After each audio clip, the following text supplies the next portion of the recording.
So, the story is very different in Resistance 3. Obviously, it continues right at the end of Resistance 2. You remember the last thing that happened in Resistance 2 was that Nathan Hale was shot in the head. Yeah, and then we cut to black. So we start right from that moment at the beginning of Resistance 3, and we show where Joe Capelli goes from there.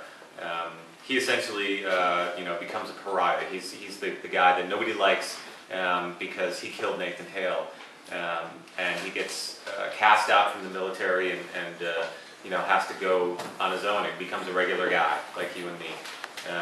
He has a family and he just wants to survive and hide from the Chimera. But Dr. Malakov comes and gets him and tells him that they got one last chance to defeat the Chimera, but he has to leave his family behind. So that's the kind of the main story. The big difference, obviously, is that it's not a military story. We're very focused on just regular people and how they're trying to survive against the Chimera.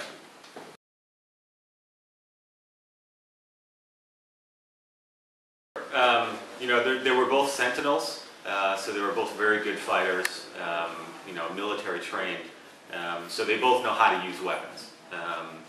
Nathan Hale, you remember at the end of Resistance 2, he was becoming Chimeran, so he had some of those abilities.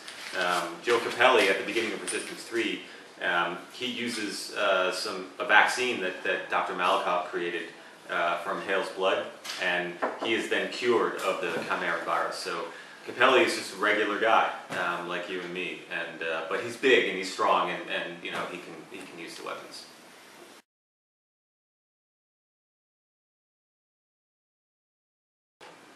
You want to answer that? It's more a continuation of the story. I mean, we feel like Resistance 3 is the third in the trilogy of Resistance. And we also feel like it's the last in that trilogy.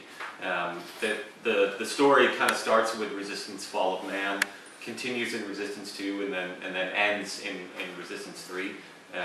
But there are also a lot more stories to be told in the Resistance universe. But for this game, we feel like it should have a satisfying ending. I think the gameplay, though, has definitely evolved since Resistance 1 and 2. We've had a lot of time to look at it and make bunches of improvements. AI, weapons, graphics, all that. So there's a lot of evolution there too.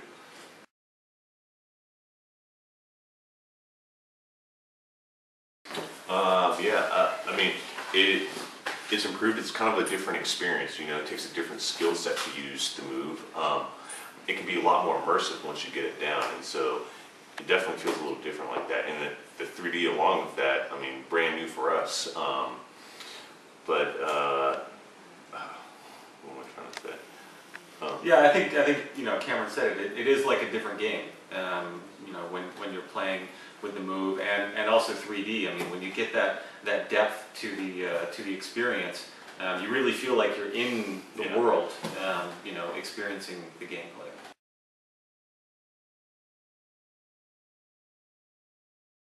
I mean, there's a lot new in the multiplayer. I mean, I think one of the biggest things is we've shrunk the player count down from 40 down to 16, and so that's allowed us to do a lot of things. We've improved the graphic fidelity of the levels.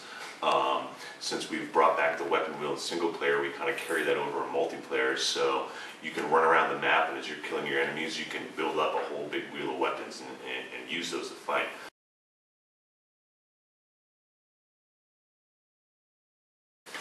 Well, we feel like it's the best Resistance we've made yet. We've taken the best of Resistance 1 and 2, and we put that into Resistance 3.